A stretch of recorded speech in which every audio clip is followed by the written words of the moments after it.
오늘 본문 신명기 4장 1절은 이렇게 시작합니다. 규례와 법도를 듣고 준행하라. 그리하면 너희가 살 것이요. 규례와 법도를 듣고 준행하라. 그리하면 너희가 살 것이요. 우리가 죽지 않고 사는 비결이 있습니다. 여호와의 규례와 법도를 듣고 준행하는 것입니다. 두 가지죠. 잘 듣고 실천하는 것입니다. 마태복음 7장 24절 이하에서도 예수님 말씀하셨습니다. 그러므로 누구든지 나의 이 말을 듣고 행하는 자는 그 집을 반석 위에 지은 지혜로운 사람 같으리니 비가 내리고 창수가 나고 바람이 불어 그 집에 부딪히되 무너지지 아니하나니 이는 주추를 반석 위에 놓은 까닭이요. 세상 환란의 풍파 속에서도 든든히 서는 인생을 사는 비결이 있습니다. 뭘까요? 주님의 말씀을 잘 듣고 그것을 실천하는 것입니다. 우리가 죽지 않고 살아날 비결, 정말 의미 있는 삶을 사는 비결, 이 험난한 환란의 폭풍 속에서도 든든히 서서 한 번밖에 못 사는 삶을 승리하면서 사는 비결, 첫 번째 비결은 잘 듣는 겁니다. 경청하는 것입니다. 부모님 말씀 잘 듣고, 선생님 말씀 잘 듣고, 선배의 말, 상사의 말, 먼저 살았던 선인들과 지혜자들의 말을 잘 들어야 합니다. 물론 그들의 말이 다 옳은 건 아닙니다. 부모님 말이 다 옳아요? 아니요. 선생님들 말이 다 옳아요? 아니에요. 목사 말이 다 옳을까요? 그랬으면 좋겠는데 그렇지도 않은 것도 많아요.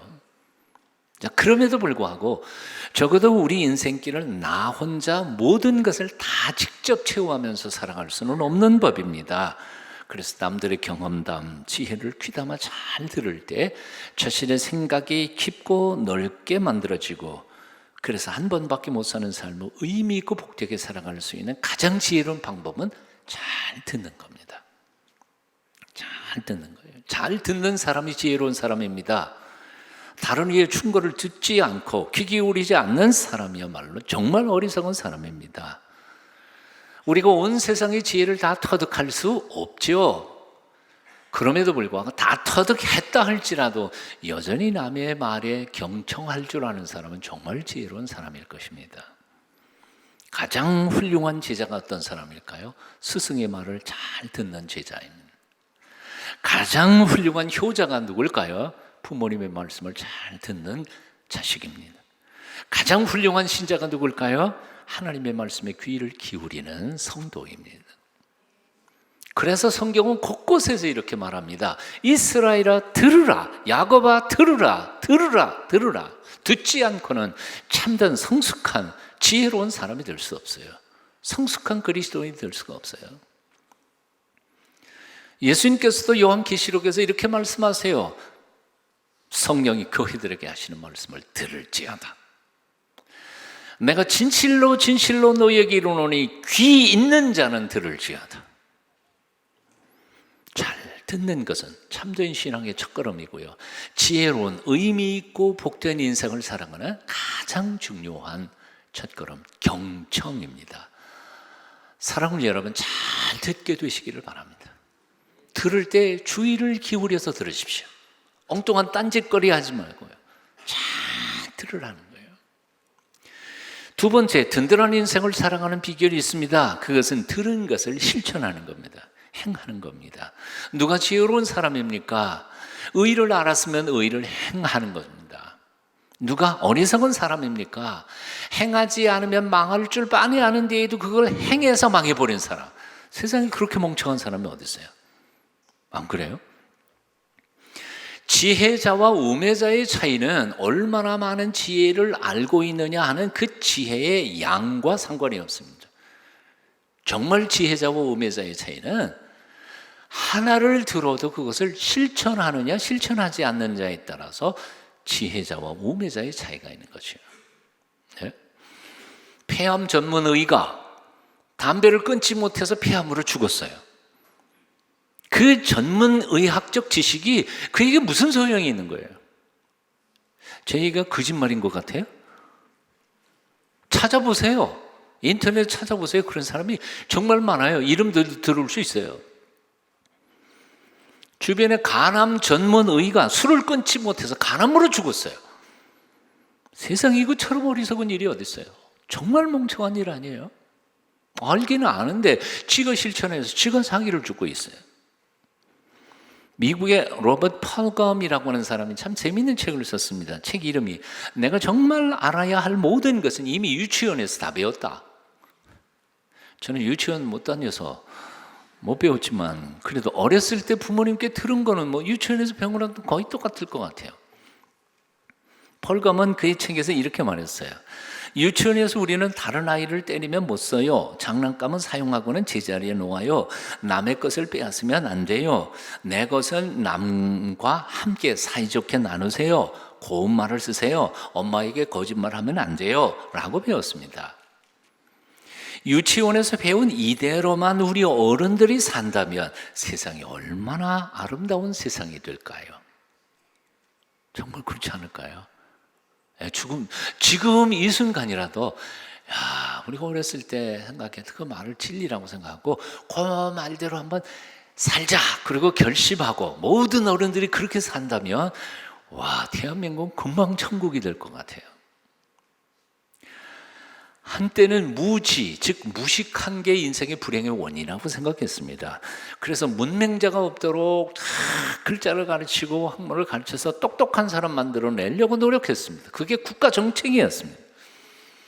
그런데 지금 와서 곰곰이 생각해보면 너도 알고 나도 알고 글자 다 알고 책 다 읽고 그리고 똑똑한 사람이 되다가 보니까 오히려 세상은 지능적인 사기꾼들로 꽉 차서 옛날보다 훨씬 더 어두운 세상이 되고 말았습니다. 우리 아버지가 저 어렸을 때 어디 가서 땅을 조금 사놓으셨어요. 없는 돈에. 계약서도 안 쓰고 등기인전도 안 하고 그리고 돌아가셨어요.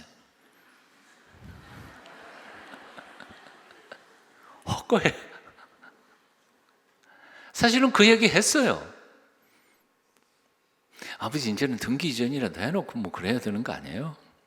그랬더니 하시는 말씀, 내가 산 건데 내 거지. 누가 뭐 그걸 꼭 해놔야 내 거냐. 그런데 뭐 내 거 아니지. 뭐 이제. 참 우리 동네 살던 동네 어른들 중에 한글을 못 읽는 분들이 제법 많이 있었어요. 그런데 그때는 지금보다 훨씬 더 인간애가 넘치고 이거 계약서 쓰고 주고받고 파는 경우 별로 없었어요. 그냥 서로 믿는 거예요. 믿어주는 거예요. 그래, 여기 말뚝 딱 받고 저기 말뚝 받고 여긴 우리 땅이다. 그래, 돈 주고 받고 그러면 끝이에요. 등기제도 안 하고. 근데 그런 세상 그대로 살았으면 그런 세상 살 거예요. 근데 지금은 이게 우리 아버지 몰라. 그런 얘기도 안 하고 사람들 믿지도 않고 험악한 세상 되고 말았습니다. 소설가 막 트웨인이 이런 얘기를 했습니다. 성경에서 나를 괴롭히는 것은 내가 이해할 수 없는 어려운 구절이 아니라 내가 그 뜻을 밝히 알고 있는 너무 쉬운 말씀이다. 사실 성경을 읽다가 이해할 수 없는 어려운 구절은요, 몰라서 못하는 거 어떡할 거예요? 하나님도 용서해 주실 거라고 생각해요. 저는 몰라서 못한 건데. 그런데 우리가 다 빤히 알고 있는 하나님의 명령을 우리는 어기고 사는 게 이게 우리의 고민이라는 거예요. 누가복음 6장 44절 이하에서 주님은 이렇게 말씀하십니다. 너희는 나를 불러 주여 주여 하면서 어찌하여 나의 말하는 것을 행하지 아니하느냐.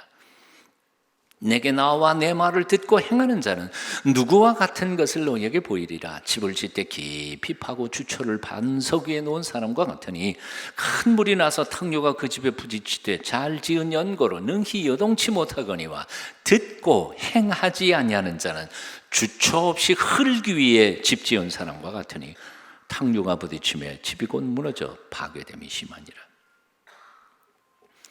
옛날에 마이동풍이라는 말이 있었습니다. 말 귀에 동쪽 바람이라는, 직역하면 그런 뜻이죠. 근데 말 귀에 동쪽 바람이 불든 서쪽 바람이 불든 무슨 차이가 있겠어요? 관심 없어요. 소귀에 경읽기라는 말도 있었어요. 왜? 소귀에다가 경을 읽은 시경을 읽든 역경을 읽든 불경을 읽든 상관 있겠어요? 자장가 소리를 듣겠죠. 이 두 마디가 다 누가 무슨 소리를 하든지 들은 척도 않고 딴청하고 있는 사람들, 참 그런 사람들을 향해서 하는 얘기예요. 2000년 전에도 유대 땅에도 이 마이동풍 소규의 경일기처럼 사랑하는 하나님의 사람들이 많이 있었던 것 같아요. 사람이 되어 이 땅에 오신 하나님이신 예수 그리스도의 말씀을 들으면서도 그냥 들은 척 하면서 제대로 삶을 살아가지 않는 답답한 사람들을, 청중들을 바라보면서 예수님께서 너무너무 답답하시니까 이런 말씀하신 거예요. 너희는 나를 불러 주여 주여 말하면서도 어떻게 내가 말하는 말은 행하지 않으려고 하느냐. 주여 주여라고 말하는 것은 행동으로 옮겨지지 않는 종교 행위, 종교 예식을 가리키는 표현이라고 말할 수 있습니다. 예수님을 주님이라고 부릅니다. 하지만 한 번도 예수님을 주님이라고 인정해 본 적이 없어요. 그 주님의 말씀을 듣습니다. 그러나 온전히 그것을 실천하지 않아요. 그냥 단순히 종교 행사에만 참여했다가 가버리니까 삶도 영혼도 바뀌지 않아요. 하나님의 은혜를 받을 수 있겠어요? 뭐가 변화가 이루어지겠습니까? 예배당 안에서 많은 그리스도인들이 경건하게 예배를 드립니다. 기도도 청산유수처럼 찬합니다. 거룩하신 하나님의 이름을 아름답게 찬양도 합니다. 그러나 정작 교회 문을 열고 세상으로 한 발짝 나서기만 하면 예수님은 더 이상 그들의 주인이 아니십니다. 세상 사람들과 한치의 차이 없이 돈 사랑하고 세상 명예 유행 뽐내고 교만하고 세상 방법대로 세상을 살아가고 있습니다. 그리스도인의 생활을 쥐고 있는 것은 주님이 아니라 바로 돈에 대한 욕심과 명예욕입니다. 뭐가 달라지겠습니까? 많은 그리스도인들은 주님의 명령을 듣지만 실천하지 않습니다. 많은 사람들이 주님의 말씀을 배우지만 온전히 그 배운 대로 살려는 사람은 많지 않습니다. 주일마다 설교를 듣기는 해도 자신의 삶을 설교 말씀에 비추어서 고쳐가는 사람은 별로 없습니다. 그래서 입으로는 주여 주여 하면서 세상에서는 맛 잃은 소금이 되어버리고 맙니다. 독일의 퀘벡 성당에는 다음과 같은 시가 새겨져 있다고 합니다. 우리 주 예수님께서 말씀하시니 너희가 나를 스승이라 하면서도 순종하지 않고 나를 빛이라 하면서도 나를 바라보지 않으며 너희가 나를 길이라고 말하면서도 그 길을 걷지 않고 나를 생명이라 말하면서도 찾지 않으며 너희가 나를 부하다 하면서 내게 구하지 아니하고 너희가 나를 은혜라 하면서도 의지하지 않으니 너희가 나를 공의라 말하면서도 나를 두려워하지 않으니 그런즉 내가 너희를 꾸짖어도 너희는 나를 탓하지 마라. 마지막 문장, 너희가 나를 공의라 하면서도 나를 두려워하지 않으니 그러니 내가 너희를 꾸짖어도 너희는 나를 탓하지 마라. 들었으면 행해야 합니다. 배웠으면 실천해야 합니다. 주님께서 사랑하라 말씀하셨습니다. 그러면 사랑해야 합니다. 무슨 얘기인지 다시, 주님께서 사랑하라 하셨으면 사랑해야 합니다. 사랑할 수 없는 사람도 사랑하도록 노력해봐야 합니다. 해보지도 않고 못하겠습니다 하고 그 말씀 앞에 정면으로 대드는 그리스도인들이 얼마나 많은지 모릅니다. 주님께서 용서하라 했으면 용서해야 합니다. 용서할 수 없어도 용서하려고 애를 써야 합니다. 왜? 그것이 주님의 명령이기 때문에 그렇습니다. 그런데도 얼마나 많은 그리스도인들이 용서하라고 명령하시는 그 명령 앞에서 저는 못하겠습니다 대들면서 용서해 보려고 노력하지 않는 그리스도인이 얼마나 많이 있는지 모릅니다. 주님께서 기다리라 하시면 기다려야 합니다.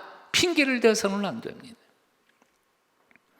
적어도 주의 은혜를 받고 그 은혜 가운데서 살기를 원하는 사람은 그분의 명령을 따라 순종하면서 살아가야 합니다. 한 왕이 훌륭한 현자를 불러서 물었습니다. 어떻게 사는 게 훌륭하게 사는 것입니까? 현자가 대답했습니다. 예, 나쁜 짓은 하지 말고 착한 일만 하시면 됩니다. 왕이 피식 웃으면서 아니 그렇게 쉬운 걸 누가 몰라요? 그랬더니 현자도 웃으면서 이렇게 대답하더랍니다. 예, 그렇습니다. 3살 먹은 아이도 다 아는 거지만 80살 먹은 노인도 실천하기는 힘든 거지요. 그러나 행해야죠. 행해야죠. 실천하지 않고 어떻게 훌륭하게 살 수 있겠어요? 우리의 생명이 생존한 필수 조건이 몇 가지가 있죠. 우리가 살아있으려면 뭐 해야 될까요? 예, 이거 뭐 초등학교 1학년짜리 하는 것처럼 질문해서 미안한데 하여튼 우리가 살아있으려면 제일 먼저 필수적인 게 뭐죠? 숨 쉬어야죠. 숨을 쉬셔야 돼요. 네. 어떤 글에 보니까요, 숨만 잘 쉬어도 건강은 챙길 수 있다 그러더라고요. 대부분의 사람들은 숨을 이러니까 얕은 숨을 쉬다가 보니까 산소가 공급되지 않고요. 그러다 보니까 머릿속에 산소가 안 올라가니까 설교 시간에도 졸고 있는 거예요. 설교 시간에 졸고 있는 사람은 심호흡을 한 10번만 하면 정신이 번쩍 돌아와요. 그 의학적인 이유가 있어요. 여기 산소가 여기 공급되면 정신이 차려지니까요. 호흡만 잘해도 건강 회복할 수 있다. 심호흡, 평소에 심호흡을 하는 것. 숨만 쉰다고 살아있을 수 있나요? 그럴 수는 없어요. 두 번 중요한 게 있습니다. 밥 먹어야죠. 예, 영양 보충해야 돼요. 영양을 다. 이 두 가지면 적어도 사람은 살아있을 수 있어요. 그러나 이 두 가지가 충분한 건 아닙니다. 숨이나 붙어있는 인생을 살려면 두 가지로 충분하지만 적어도 건강하고 보람찬 인생을 살아가려면 의미 있는 일을 하고 싶은 사람은 세 번째 중요한 게 뭐예요? 운동입니다. 작든 크든 심하든 가벼우든 하여튼 운동해야 된다. 운동 한두 번 안 했다 그래서 금방 죽는 건 아니에요. 하지만 계속해서 운동을 안 하게 되면 결국은 병들게 돼 있고 결국은 죽을 거예요. 운동해야 돼요. 사랑은 여러분 밥이나 먹고 겨우 숨이나 쉬는 목숨만 붙어있는 인생을 살기를 원하십니까? 아니면 건강하고 튼튼해서 몸도 잘 간수해서 그리고 또 힘이 남아 돌아서 그 힘으로 남을 도와주고 섬기고 나누면서 하나님이 주신 사명을 감당하는 사람으로 살기를 원하십니까? 실천하셔야 돼요. 움직여야 돼요. 행동으로 주께서 가르쳐 주신 말씀을 삶 속에서 구체적으로 실천해야 된다. 구세군의 창시자인 윌리엄 부스라고 하는 사람은 아주 태어날 때부터 병약한 사람, 그래서 흔히들 말하는 걸어다니는 종합병원이라는 사람이었습니다. 그런데 청년기에 너무 봉사활동을 너무 많이 했어요. 그러다가 병원에 가가지고 진단을 받는데 병원 의사가 아주 충격적인 얘기를 합니다. 이러는 몸 상태로는 계속해서 이렇게 과로하다 가면 당신은 1년 안에 죽습니다. 그러니까 지금 당장 모든 일들을 스톱하고 쉬세요. 윌리엄 부스는 그 말에 위축되지 않습니다. 의사 선생님이 전문의니까 그 충고를 받았습니다. 받았을 때 그래, 내가 그동안 너무 막 하니까 안 되겠다. 그래서 규칙을 정하기 시작했습니다. 규칙적인 삶, 먹는 거, 쉬는 거. 하지만 일은 줄이지 않았습니다. 그대로 열심히 일도 하고 쉬는 것과 먹는 것과 이런 규칙적인 삶을 시작했는데 놀랍게도 그 의사의 염려와 걱정과는 달리 그는 평균 연령이 40대, 50대였던 그때에 85세까지 장수하는 사람이 됩니다. 봉사하는 사람은 건강을 되찾을 겁니다. 그저 나 죽을까 봐 이러는 사람은 건강도 못 찾아요. 일하는 사람은 행복할 것입니다. 뛰고 달리는 사람들이 장수할 것입니다. 어느 우울증 환자가 유명한 정신과 의사를 찾아가서 이제 의논을 했습니다. 환자를 진단한 의사 선생님이 이렇게 말했습니다. 당신에게 아주 특별한 처방을 주겠습니다. 내 말대로만 한다면 당신은 2주 안에 건강을 회복할 것입니다. 내 처방을 따르겠습니까? 예, 건강해질 수만 있다면 뭐든지 하겠습니다. 의사가 말했습니다. 당신은 약이 필요 없습니다. 하지만 매일 아침 딱 일어나자 눈 뜨자마자 작든 크든 상관없습니다. 오늘은 누구를 어떻게 기쁘게 할까? 그 계획만 세우십시오. 그리고 그날 그 일을 실천하십시오. 그럼 2주 안에 당신은 건강해질 것입니다. 전문 의사 선생님들의 주문에 의하면, 의견에 의하면 오늘날 많은 환자들에게 실제로 그토록 많은 약이 필요한 것은 아니라는 겁니다. 우리 교회 유태호 집사님, 유태호 박사님 한다는 얘기가 있잖아요. 항상 그렇잖아요. 50알, 60알 약 먹던 사람들 다 줄이는 게 그분의 목표 아니에요. 못 들으셨어요? 나중에 한번 직접 들어보세요. 너무 많은 약을 우리는 먹고 있어요. 보약에다 무슨 약이다 무슨 약이다. 신비한 명약 찾아요. 밥 잘 먹고 운동 제대로 하면 거의 대부분의 현대인들의 질병들은 낫는다는 것입니다. 그런데도 불구하고 모든 사람들은 다 뭐예요? 좋은 약, 좋은 음식, 좋은 의사만 찾아다닙니다. 그리고는 지는 하나도 안 합니다. 살도 안 빼고 운동도 안 하고 노력도 안 하고 단번에 건강을 회복할 뾰족한 신비한 묘수만 찾아요. 될 리가 없어요. 이 가을 오히려 가벼운 운동 체조라도 하나씩 시작할 수 있게 되기를 바랍니다. 우리 집사람이 저 뒤에 있어서 내가 우리 장인 어른 얘기하기가 참 껄끄럽고 힘든데 우리 장인 어른이 정말 장수하셨어요. 눈 뜨자마자 이 은희와 안예린이를 마주치는 걸 200번인가 뭐 300번인가 하셨나. 매일 아침마다요. 이게 굉장히 중요한 거예요. 그리고 손발 주물르시고 다 천천히 일어나셔서 가벼운 그분이 무슨 뭐 헬스를 해보셨겠어요. 검도를 하셨겠어요. 그런데 한평생 그렇게 자기의 삶을 관리하신 거예요. 아침에 일어나셨어요. 열심히 아침에 일찍 일어나셔서 일찍부터 몸을 움직여서 이렇게 가볍게 체조하시고는 일하신 거죠. 식사를 하실 때에는 100% 배를 채워보신 적이 없고 꼭 10% 모자라게. 몸이 불편하다 그러면 뭔가 먹으면 체할 것 같다 그럼 아예 안 드시고. 그러니까 90 넘어까지. 그때 당시에 90 넘어까지 사는 건 정말 장수하시는 거예요. 요즘은 뭐 너도 나도 다 90 넘어갔지만요. 이 가을, 복된 이 가을, 가벼운 체조라도 눈 뜨자마자 한번 시작해 보십시오. 여러분 업무 휴식 시간마다 영어 단어라도 하나씩 외워보십시오. 일본어 한마디라도 암송해 보십시오. 머리가 절대로 치매에 안 걸릴 거예요. 예? 이 가을에 새롭게 무릎을 꿇고 하나님 앞에 도와달라고 기도 새롭게 시작 한번 해보시지 않겠습니까? 실천이에요. 아는 게 중요하지 않아요. 한번 따라해 보십시오. 실천이 생명이다. 실천이 생명이에요. 그게 사는 길이에요. 루이스 이 분이라고 하는 사람이 참 재미있는 말을 했어요. 인생을 살아가면서 가장 슬픈 세 마디가 있다는 거예요. 사람이 이 세 마디는 하지 않았으면 좋겠다는 거예요. 그 세 마디가 뭔지 아세요? 한번 따라해 보십시오. 첫째, 할 수 있었는데. 했다는 말이에요? 할 수 있었는데. 할 수 있었는데 못한 거예요. 능력이 없어서 못했다면 뭐 할 수 없는 거지만 할 수 있었는데 못한 거예요. 그것처럼 슬픈 얘기가 어디 있어요? 두 번째, 세 번째는 각각 또 따라해 보겠습니다. 두 번째, 해야 했는데.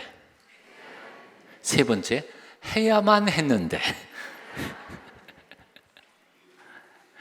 여러분의 남은 평생 동안 이 슬픈 이야기 한마디도 하지 않게 되기를 축원합니다.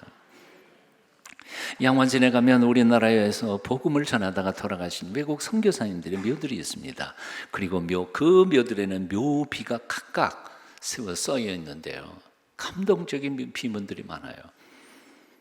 캔드락, 나에게 1000개의 생명이 주어진다 해도 나는 그 모두를 한국에 바치고 싶다. 와, 세상에 이만큼 대한민국을 사랑하는 사람이 있었을까요? 내게 1000개의 생명이 주어져도 나는 한국에 이 목숨을 바칠 거다. H.B. 할버트, 나는 웨스트민스터 사원에 묻히기보다는 한국에 묻히기를 원하노라. 여러분 영국 가보셨어요? 웨스트민스터 사원 건물도 가보셨어요? 영국 사람이라고 거기다 묻히는 게 아니에요. 위대한 사람들만 거기 묻혀요. 그런데 그 영국 선교사님이 하는 말이, 난 웨스트민스터 사원보다는 이 한국 땅 그렇게 양화진에 묻혀 계시면, 펜슬러, 나는 섬김을 받으러 온 것이 아니라 섬기러 왔습니다. 언더우드, 항상 기뻐하라, 쉬지 말고 기도하라, 범사에 감사하라. G.A. 테일러, 주님, 드디어 길고 긴 여행을 끝내고 이제 나는 안식을 얻었습니다. 나는 이 문장이 너무 슬퍼요. 얼마나 힘들었을까요? 선교사님이 얼마나 고통스러웠을까요? 마지막 남긴 말이, 드디어 길고 긴 여행을 끝나고 이제 하나님 품 안에서 안식하게 됐습니다. 진슨, 친구를 위하여 자기 목숨을 버리면 이에서 더 큰 사랑이 없느니라. 가슴이 멍하도록 감동적인 삶을 살다 가신 분들의 피를 토하는 고백들입니다. 이들의 사랑과 탐방을 순교의 피 덕분에 오늘 우리가 있게 된 것이고, 그들의 희생적인 삶과 죽음 덕분에 한국교회가 이만큼 성장했고, 그 중에 한 열매로 저도, 여러분도 이렇게 예수님을 믿고 천국을 소망하면서 살게 된 것 아니겠습니까? 그러므로 사랑하는 여러분, 이제는 입만 살아있는 예수쟁이의 삶을 청산하시기를 축원합니다. 배웠으면 실천하십시오. 사랑하고 복음을 전하고 몸으로 이웃을 섬기는 하나님의 사람들이 다 되시기를 축원합니다. 글 하나 읽어드립니다. 억지로라도 해보세요. 억지로라도 해야 할 일들이 많습니다. 좋은 일은 대부분 억지로 해야 할 경우가 많습니다. 공부가 꼭 하기 좋아서 합니까? 해야 하니까 억지로 하는 것입니다. 군대가 좋아서 갑니까? 나라를 지키고 자유를 유지해야 하기 때문에 억지로라도 가는 겁니다. 훈련이 즐거워서 합니까? 유사시의 임무를 수행할 수 있는 능력을 길러야 하겠기에 힘들어도 억지로 하는 것입니다. 약이 좋아서 먹습니까? 병이 낫기 위해서 억지로라도 먹는 것입니다. 수술이 좋아서 합니까? 생명을 살려야 하겠기에 힘들어도 하는 것입니다. 하기 싫어 꾀가 나는 일들이 있습니까? 자꾸 미루고 싶은 일들이 있습니까? 억지로라도 해보세요. 시작이 반이라는 말이 있듯이 일단 시작하면 해낼 수 있을 것입니다. 자, 팔을 걷어붙이고 외쳐보세요. 화이팅!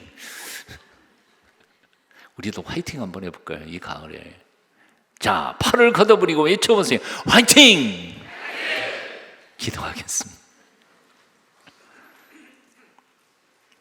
사랑하는 아버지 하나님, 오늘도 또 우리는 아버지의 말씀을 들었습니다. 또 듣기만 하고 나 자신을 속이는 무기력한 종교적 관람객이 되지 않도록 우리를 붙잡아 주시옵소서. 작더라도 구체적인 작은 실천을 통하여 하나님의 기적을 만들어가는 하나님의 사람들이 다 되도록 도와주시옵소서. 예수님 이름으로 기도합니다. 아멘.